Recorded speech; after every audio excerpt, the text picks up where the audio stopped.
नमस्कार दोस्तों, स्वागत है आप सभी लोगों का sign computer centre YouTube channel पे। आज हम लोग आपके बीच में Uttarakhand ANM, GNM, BSc nursing, MSc post basic nursing इसकी जो काउंसलिंग शुरू हो चुकी है उसके बारे में जरूरी जानकारी देने आए हैं। तो पिछले महीने इसका एग्जाम हुआ था और एग्जाम के बाद पिछले महीने इसका रिजल्ट भी निकला था। जो लोग रिजल्ट को क्लियर कर चुके हैं उनके लिए ऑनलाइन काउंसलिंग शुरू हो चुकी है। काउंसलिंग के बारे में आपको कुछ जरूरी जानकारी आपको दे दें तो सबसे पहले जो काउंसलिंग है ये ऑनलाइन माध्यम से होगी।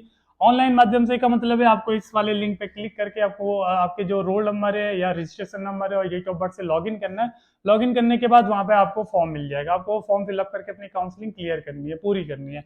काउंसलिंग के बारे में कुछ जरूरी जानकारी हम आपको दे दें तो सबसे पहले बात यह कि जो काउंसलिंग है ये ऑनलाइन माध्यम से होगी। आपको ऑफलाइन कोई इस पे काम नहीं करना पड़ेगा। इस ये जो लिंक है इस लिंक के माध्यम से आपको अपनी ऑनलाइन काउंसलिंग करवानी पड़ेगी।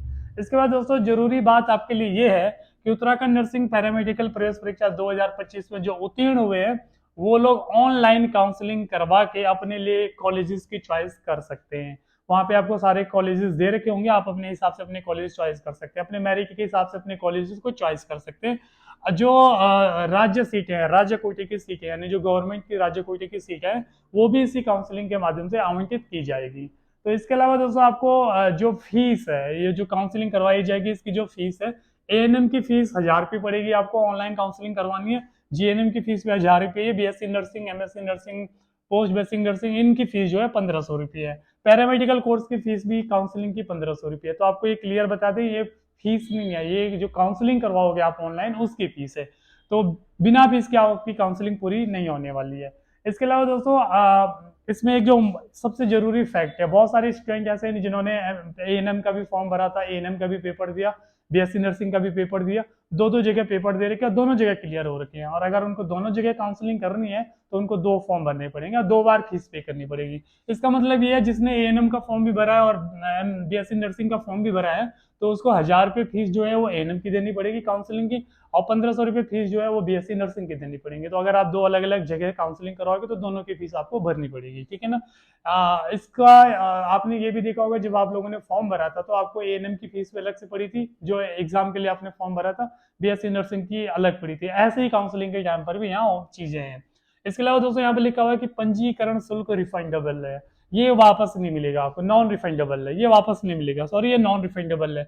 अगर आपने फॉर्म भर लिया, काउंसलिंग कर दिया और आप काउंसलिंग में शामिल नहीं हुए, यानी कि आपको सीट मिल गई और आप गए नहीं, तो आपका जो पैसा है ना ये वापस नहीं मिलने वाला। ये बात पहले यहाँ पर क्लियर कर दी गई है। अच्छा, इसके अलावा आपको करना क्या है, अभ्यर्थी को सलाह दी जाती है, अभ्यर्थी को यह सलाह दी जाती है कि काउंसलिंग उपलब्ध सीटों की संख्या, कॉलेज के शुल्क, कहने का मतलब ये है कि इन्होंने बोला है कि भाई अगर आप काउंसलिंग करवा रहे हो तो जिस कॉलेज के लिए आप काउंसलिंग कर रहे हैं तो पहले उस कॉलेज के बारे में जानकारी ले लें। कॉलेज में कितनी सीटें हैं, कॉलेज की फीस कितनी है, तो पहले ये क्लियर करके आप अपने लिए कॉलेज डिसाइड करें, फिर आप काउंसलिंग करें, ठीक है ना। इसके अलावा यहाँ पर 13 नंबर पॉइंट ये लिखा हुआ कि अभ्यर्थियों को काउंसलिंग, अगर आप लोगों ने पहली जो राउंड की काउंसलिंग है वो पूरी कर ली है और पहली राउंड की काउंसलिंग पूरी करने के बाद आपको कोई कॉलेज मिल गया और आपने उस कॉलेज में एडमिशन नहीं किया तो फिर वो सीट खाली मानी जाएगी। इनका कहने का मतलब ये है। अच्छा, अगर इन्होंने ये भी बोला है, अगर आपने पहले राउंड की काउंसलिंग करवाई, आपने कॉलेज में एडमिशन ले लिया, फिर आपको लगा है कि ये कॉलेज अच्छा नहीं है, मेरे को ये काम करना है, मेरे को दूसरे राउंड की काउंसलिंग करवानी है ताकि मेरे को कोई और अच्छा कॉलेज मिल जाए या दूसरी जगह मिल जाए, तो आप दूसरे राउंड की काउंसलिंग में शामिल हो सकते हैं। लेकिन अगर आपने पहले राउंड की काउंसलिंग से एडमिशन ले लिया है, एडमिशन की फीस दे दी, तो उसका क्या होगा, तो इन्होंने कहा कि वो फीस आपको वापस मिल जाएगी, आपका कुछ कट करके आपको वो फीस वापस दे दी जाएगी और आप दूसरे कॉलेज में दूसरे तरीके से एडमिशन ले सकते हैं। ये भी इन्होंने यहाँ पे क्लियर कर दिया है।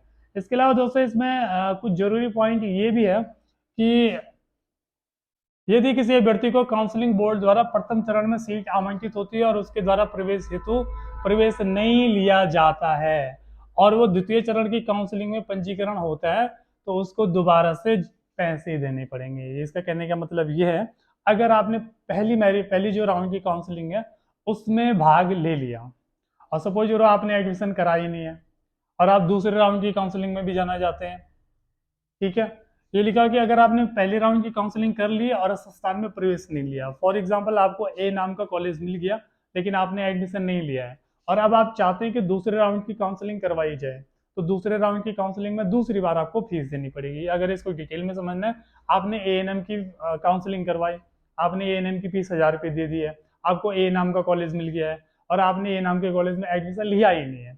आप चाहते हो कि मैं वेट करूं दूसरे राउंड की काउंसलिंग में, ताकि दूसरे राउंड की काउंसलिंग में मेरे को कुछ अच्छा कॉलेज मिल जाए। तो अब आपको दूसरे राउंड की काउंसलिंग में ए की फीस 1000 रुपये दोबारा से काउंसलिंग के लिए देनी पड़ेगी। अब अगर आप कॉलेज में एडमिशन ले लेते, सपोज अगर आप ए नाम के कॉलेज में एडमिशन ले लेते, फिर आपको कॉलेज चेंज करना था, तो यानी कि आप चाहते कि दूसरे राउंड की काउंसलिंग में अच्छा कॉलेज आ जाए, उस कंडीशन में आपको जो फीस है वो वापस मिल जाएगी। आप दूसरे संस्थान में वो काउंसलिंग करवा के दूसरे कॉलेज में एडमिशन ले सकते हैं। लेकिन अगर आप दूसरे कॉलेज में एडमिशन लोगे ही नहीं, प्रवेश लोगे ही नहीं और दूसरी काउंसलिंग का इंतजार करोगे, तो दूसरी बार भी आपको फीस पे करनी पड़ेगी। तो ये बात आप अपने हिसाब से क्लियर कर लेना। इसके अलावा दोस्तों यहाँ पर लिखा हुआ है कि आवंटित सीट पर प्रवेश हेतु अभ्यर्थी को क्या क्या दस्तावेज चाहिए। तो जब आप काउंसलिंग करवाने जाओगे तो आपको क्या क्या चीजें सबसे ज्यादा जरूरी होगी, आपको अपना स्कोर कार्ड ले जाना होगा। सबसे जो जरूरी चीज है, आपके पास स्कोर कार्ड होना चाहिए, आपके पास अपना एडमिट कार्ड होना चाहिए, उस पर रोल नंबर लिखा होगा, रोल नंबर और डेट ऑफ बर्थ से आपकी काउंसलिंग चालू होगी। इसके अलावा दोस्तों इसमें आरक्षण संबंधित बहुत सारी चीजें लिखी गई हैं, वो उसमें से बहुत सारी चीज तो आप देख सकते हैं। एक इंपॉर्टेंट पॉइंट इन्होंने लिखा है, यदि कोई अभ्यर्थी काउंसलिंग बोर्ड द्वारा सीट आवंटित किए जाने के उपरांत संस्थान में सीट प्रवेश लेता है या प्रवेश लेने के बाद सीट छोड़ता है, ठीक है, आपने एडमिशन किया, कॉलेज चले गए, आप ए नाम के कॉलेज में एडमिशन ले लिया, अब आप चाहते हो कि मैं इस कॉलेज को छोड़ दूं, दूसरे राउंड की काउंसलिंग कराऊं, दूसरे राउंड की काउंसलिंग में मेरे को दूसरी जगह दूसरा कॉलेज मिल जाएगा, आप ये चाहते हो, तो आपको क्या करना पड़ेगा, आप दूसरी जो काउंसलिंग है उसमें जाइए, दूसरी काउंसलिंग में अगर आपको दूसरा कॉलेज मिल गया तो वहां जाइए। पर वो जो पहला कॉलेज था जहां आपने एडमिशन ले लिया उससे क्या होगा, तो इन्होंने कहा कि आपने जितना भी शुल्क जमा करा है उसका 2000 रुपये आपकी कट जाएगा। अगर आपने 30,000 रुपये फीस दे रखी है तो अब आपको यहाँ से 28,000 रुपये वापस मिलने वाली है। अगर आपने लाइब्रेरी, छात्रावास मैस इत्यादि जो कुछ भी है वो सब कुछ आपने ले लिया है, तो उसका कुछ पैसा कट के आपका सारा पैसा वापस मिल जाएगा। अगर आप लोग समझे नहीं इस बात को कि अगर आपने ए नाम के कॉलेज में 50,000 रुपये फीस देके एडमिशन ले लिया है, आप चाहते हो कि यार दूसरी वाली काउंसलिंग में मैं दोबारा से काउंसलिंग कराऊं और आपको बी नाम का कॉलेज मिल जाए, तो ए नाम के कॉलेज में जो आपने फीस जमा कर दी उसका क्या होगा, तो इन्होंने कहा कि आपका 2000 रुपये कट जाएगा, बाकी फीस आपको वापस मिल जाएगा। ठीक है दोस्तों, तो ये भी इन्होंने बात क्लियर कर दी है। अब आपको काउंसलिंग करना कैसे है, आपको ऑनलाइन वेबसाइट पे जाना है, यहाँ पे अपना रोल नंबर डालना है, यहाँ पे अपना डेट ऑफ बर्थ डालना है और यहाँ पे लॉग इन करना है। तो रोल नंबर और डेट ऑफ बर्थ से ही आपकी जो साइट, आपकी जो आईडी है, आपकी जो प्रोफाइल है वो यहाँ से लॉग इन होगी। लॉग इन करने के बाद आपके पास सारे कॉलेजेस के नाम आ जाएंगे। अच्छा, अब कॉलेजेस के नाम आएंगे तो फॉर एग्जाम्पल ये बीएससी नर्सिंग है, अब ये बीएससी नर्सिंग के जितने भी कॉलेज है वो तुम्हें यहाँ पर दिख रहे होंगे। तो आपको सबसे पहला काम करना क्या है, आपको ये पता होना चाहिए कि कौन से कॉलेज गवर्नमेंट है, कौन से कॉलेज प्राइवेट है।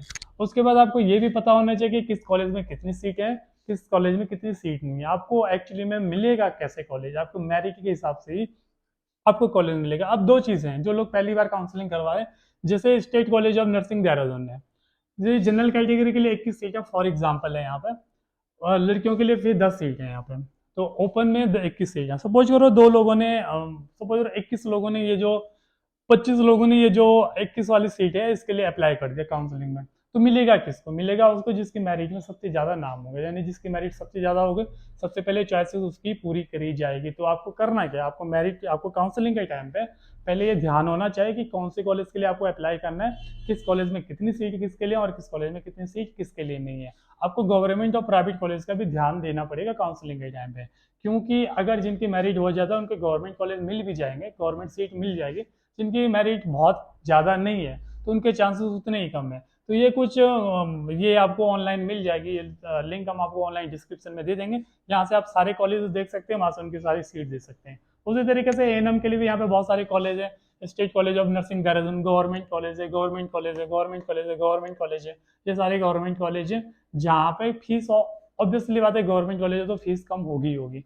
तो आपको काउंसलिंग करने के टाइम पे सबसे पहले इन चीज का ध्यान देना पड़ेगा। अगर आपने एएनएम में भी काउंसलिंग करनी है, अगर नर्सिंग में भी काउंसलिंग करनी है, तो आपको 2 बार फीस देनी पड़ेगी, 2 बार आपको ये सारे प्रोसेस करना पड़ेगा। ठीक है दोस्तों, तो आप हमारे चैनल के साथ इसी तरह से बनते रहिए। जो भी आपके सवाल होंगे आप कमेंट बॉक्स में दे देना, हम कमेंट बॉक्स में आपके सवाल का रिप्लाई करके दे देंगे, और कोई भी दिक्कत होगी तो आप कमेंट कर सकते हैं। ठीक है दोस्तों, बाकी जो लोग नए हैं वो कृपया करके चैनल को सब्सक्राइब करें, शेयर करें और कमेंट्स करें। थैंक यू दोस्तों, धन्यवाद।